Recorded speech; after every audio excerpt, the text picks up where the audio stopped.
Добар ден, добре дојдовте во вестите на Канал 8. Новите врнежи од дожд и снег не предизвикаа поголеми проблеми во одвивањето на сообраќајот во регионот.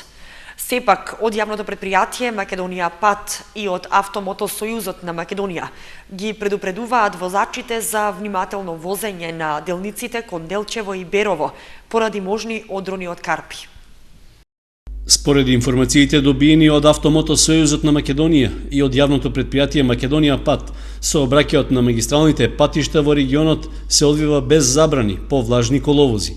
Врнежите од дожд на пониските и од снег на повисоките места во текот на изминатото деноноќие не предизвикале застои, а единствено во важност останува забраната за користење на мостот на Брегалница на регионалниот пат кон општина Зрновци.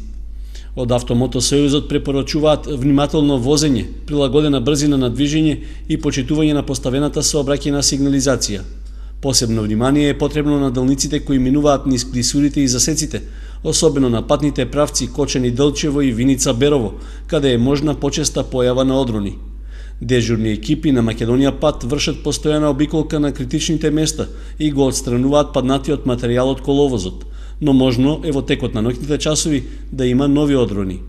Од компанијата Геинг известуваат дека за потребите за изработка на проектна документација за рехабилитација на магистралата А3 на делницата од Превалец кај мотелот Шагал до Делчево во тек се активности на патот, односно геодетско снимање и геотехнички истражни активности. Работите се изведуваат во периодот од 6 до 19 часот и ќе траат до средината на месец јуни. Поради тоа, во важност е предупредувањето до возачите да пристапуваат внимателно и со намалена брзина кон местата на кои се изведуваат работи на пат и да се придржуваат кон упатствата од ново поставената вертикална сигнализација. Над 40.000 евра планира да потроши општина Кочани од сопствениот буџет за изградба на потпорни ѕидови во текот на оваа година. Дел од градежните работи ќе бидат насочени на поправка на веќе постојните такви објекти, што беа урнати или оштетени од поројните дождови. Локалната самоуправа на општина Кочани годинава ќе потроши над 2,5 милиони денари за изградба на потпорни ѕидови на повеќе улици во градот и населените места. Дел од нив биле предвидени во годишната програма за реализација на помошни инфраструктурни објекти, за што ќе се намени поголем процент од парите. Дел пак од буџетските средства ќе бидат пренасочени за поправка на оштетените или паднати потпорни ѕидови како последица од големите порои во почетокот на годината. До општинската администрација биле посочени барањата од жителите на улицата 7 септември во Усова Чешма, како и од населбата Оризари. Надлежните веќе направиле комисиски увид за сите пријавени оштетувања на потпорните ѕидови, за што беше дадено ветување дека ќе се преземат активности за нивна санација и изградба. Ние имаме паднати потпорни ѕидови од водата, значи од невремето и во сите делови од градот Кочани и секаде нашите екипи извршија увид и секаде во границите на распоредот како идат ќе ги реализираме. Заврши тендерот за потпорните ѕидови од минатата година, ќе треба да се причека додека се активира новиот тендер, меѓутоа ево од овде кажувам дека сите што се биле од невремето и што се регистрирани од нашите служби, таквите се регистрирани ќе бидат направени во периодот кој што следува, значи наредни 3-4 месеци. Тендерската постапка за избор на изведувач за изградба на потпорните ѕидови е веќе објавена и крајниот рок за пријавување на заинтересираните е до 13 март. Во проектната документација, што е дел од постапката, посочени се конкретните детали и активности што избраната фирма ќе треба да ги преземе за реализација на планираната годишна програма за изградба на потпорни ѕидови. Продолжува обезбедувањето хуманитарна помош за жителите од регионот кои претрпеа штети од неодамнешните поплави. Министерството за здравство во соработка со Црвениот крст на Македонија на настраданите деновиве ќе им подели 1200 хигиенски пакети. Жителите на 15 поголеми општини во Македонија што беа зафатени со поплавите, меѓу кои е и Кочани, во наредните денови преку дистрибутивната мрежа на Црвениот крст ќе добијат 1200 хигиенски пакети за лична употреба со содржина за период од 2 месеци. Помошта е обезбедена по консултација на Министерството за здравство во однос на основните потреби на ранливите категории граѓани, преку посебен фонд во рамки на буџетот на Фондот за население на Обединетите нации, а одобрен од одделот за хуманитарен одговор. Помошта е наменета за целна популација од 743 семејства и граѓани кои беа погодени од поплавите, односно жители чии домови беа поплавени или местото на живење било изолирано, според информациите на Центарот за управување со кризи. Според информацијата од Министерството за здравство, во соработка со Фондот за население на Обединетите нации и Црвениот крст, ќе продолжи да се следи ситуацијата во поплавените региони и доколку има потреба, дополнително адекватно ќе се одговори. Зголемен е бројот на срцеви и мозочни удари. Итната медицинска помош во здравствениот дом во Виница работи под полна пареа, вршејќи по неколку стотина прегледи неделно. Брзото темпо на живење, проследено со нервоза и стрес, несигурноста, како и нездравата исхрана го земаат данокот. Итната медицинска помош во Виница работи под полна пареа. Кај пациентите предничат болестите на современието, хипертензија, мозочни и срцеви удари, респираторни заболувања. Од тие пациенти што се јавуваат кај нас на прегледи се обично со зголемен крвен притисок, со зголемена срцева болка, мозочни удари имаме, заболување на горни респираторни патишта, заболување на белите дробови. Од тие највеќе се со 10 мозочни удари, кои сите завршени на неврологија штип, најмладиот пациент е 72 генерација. Пациентите најчесто се обраќаат до итната медицинска помош во деновите од викендот и за време на празниците. Бројот на прегледи во тие денови е значително поголем во однос на останатите денови од работната недела. Од почетокот на годината биле извршени над 1300 прегледи. Тие прегледи обично се случуваат највеќе за време на викендите, на ноќните смени и на празниците. Заради тоа што матичните доктори во текот на неделата работат од недела до петок и тогаш бројот на пациентите кај нас е намален. Загрижувачки тренд во Виница бележат и белодробните заболувања. Долната возрастна граница кај овие пациенти е околу 40 години.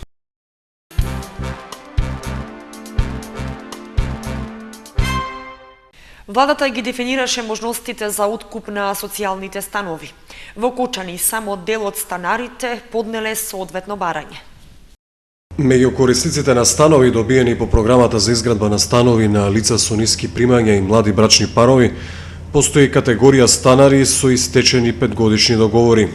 Владата донесе одлука со која им дава можност до 31 март преку акционерското друштво за изградба и стопанисување со стамбен и деловен простор да поднесат барање. Сега има две можности. Можат да поднесат барање за продолжување на договорот за 5 години, меѓутоа има можност да поднесат и барање за откуп на становите под услови кои што се предвидени во одлуката и кои што се доста поволни за граѓаните.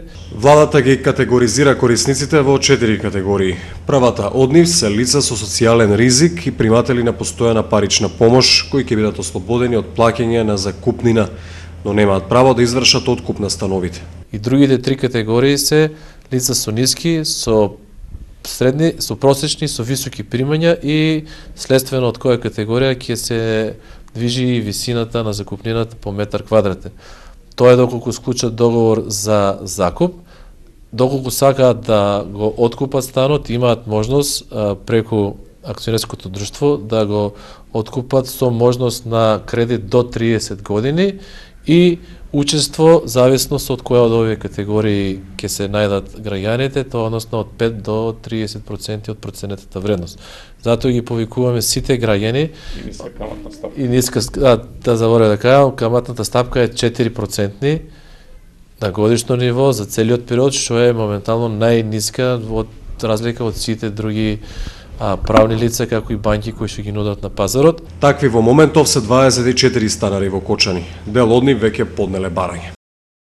Младинската организација Авангарда од Средното општинско училиште Гошо Викентиев ја промовираше својата химна и спот.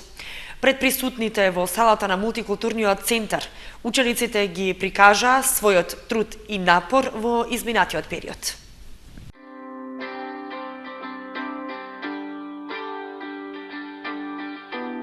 Химна која што го карактеризира училиштето. Химна која што ги опишува активностите на учениците. Членовите на младинската организација Авангарда при Средното општинско училиште Гоше Викентиев синоќа во преполнетата сала на мултикултурниот центар го промовираа спотот на песната наменета за организацијата. Учениците на химната работеа цели 2 месеци, но задоволни што трудот се исплати. Текстот на песната го напиша Даниел Стојменов, вокали се истиот Стојменов и Нина Николова. Монтажата и режијата се на Столе Стоилов. Во снимањето на спотот учествуваат околу 40 на ученици. Добивме од Авангарда, значи ми дадоа првин како да го направам тоа. Значи го направивме од текст, го снимавме. Песната станува збор за масум, за надпревари, за фудбал, за матуранти. Овој спот е сниман во one-shot техника. Тоа е нешто најново сега моментално на овие простори, барем на Балкано. У Македонија можда и прво one-shot официјално што е направено од страна на продукција. Дечките можат да се пофалат и да бидат горди со тоа дека прв спот е точно на сладкаристика во тај стил, но тоа е од бугарска продукција, доколку од македонска продукција така заедно што има направено училиште со некоја продукција, може да бидат и први во Македонија. Значи, многу сум пријатно изненаден од самите ученици кои што беа доста сериозни во ова снимање на спотот и од само неколку обиди го направивме да бидем доста успешни. Учениците, членови на младинската организација Авангарда, открија дека подготвуваат и филмови во кои учесници се самите тие. Истите се наменски, односно за учество на надпревар. Со ова учениците од Кочанското училиште ги потврдуваат својата ангажираност и посветеност како на учењето, така и во искажување на својата креативност. Менаџерскиот тим на училиштето и вработените професори во ваквите идеи секогаш ги поддржуваат учениците.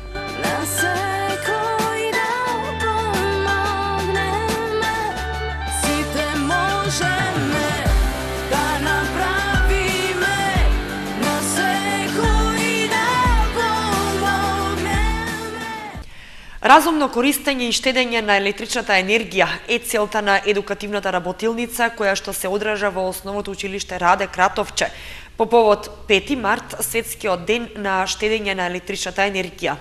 Учениците направија изработки со интересни мисли на истата тема. На денот на одбележување на заштедата на електричната енергија, учениците од 5 и 6 оделение од Основното училиште Раде Кратовче со низа активности за изнаоѓање начини за нејзино поефикасно користење. Организираа едукативна работилница и направија изработки со интересни мисли во врска со штедењето електрична енергија. Организиравме едукативна креативна работилница на која ги направивме овие изработки. На секоја изработка стои мисла која ќе упатиме до граѓаните од нашата општина како потрошувачи на електричната енергија со цел разумно користење на електричната енергија, што не значи дека тие треба да се скратат од благодетите кои ги нуди електричната енергија, меѓутоа сепак да пронајдат начини за поефикасно користење на електричната енергија. Работилницата е дел од проектот Еколошка интеграција во македонскиот образовен систем. Училиштето Раде Кратовче веќе 4-та година го носи епитетот Еко-училиште со највисок статус на зелено знаме. Во контекст на ова, наставниците и учениците планираат и реализираат активности со цел подигање на еколошката свест за зачувување на животната средина.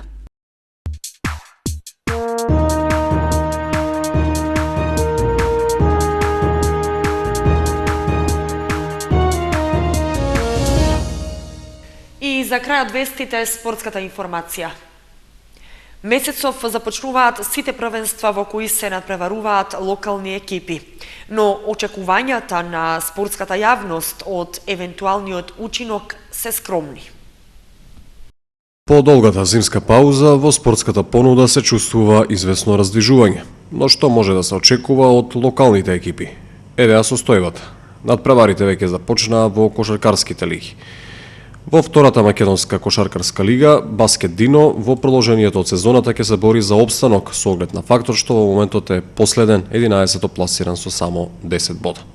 Во рамки на М18 кошаркарската лига, со оглед на посилната конкуренција во Суперлигата, Баскет Дино ќе има тешка задача. Во моментот само 2 екипи се позади него на табелата. 10-то пласиран со 5 бода и заостанување од 3 бода за дводечката Академија ФМП. Стартуваше лигата и во пинг-понг. Таму локалните екипи имаат право на полагање поголеми надежи, затоа што Кочани во моментот е второпласиран со 6 бода за останување за дводечкиот Мултитекс, додека Винспин е на 6-та позиција со 6 бода, зад него се само 2 екипи. Минатиот викенд започна пролетниот дел во женската фудбалска лига. Амбициите се конкретни, ЖФК Кочани ќе се бори за одбрана на шампионската титула, во моментот е второпласиран, зад водечкиот Драгон 2014 со 3 бода за останување. Младо Сиднина Сауризар има поскомни амбиции, правенствено обстанок во лигата, со можност за задржување на едно од местата на средината од табелата. Лош старт во пролетниот дел од сезоната имаше и Бели во рамки на втората македонска футсал лига. Кочанскиот представник во моментот е предпоследно пласиран со 6 бода. Третата фудбалска лига Исток ќе започне на 15 март. Ден претходно отвораат најмладите во детските фудбалски лиги.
Тоа беше се што ви подготвивме за вестите на Канал 8. Ви благодариме што бевте со нас. Довидување.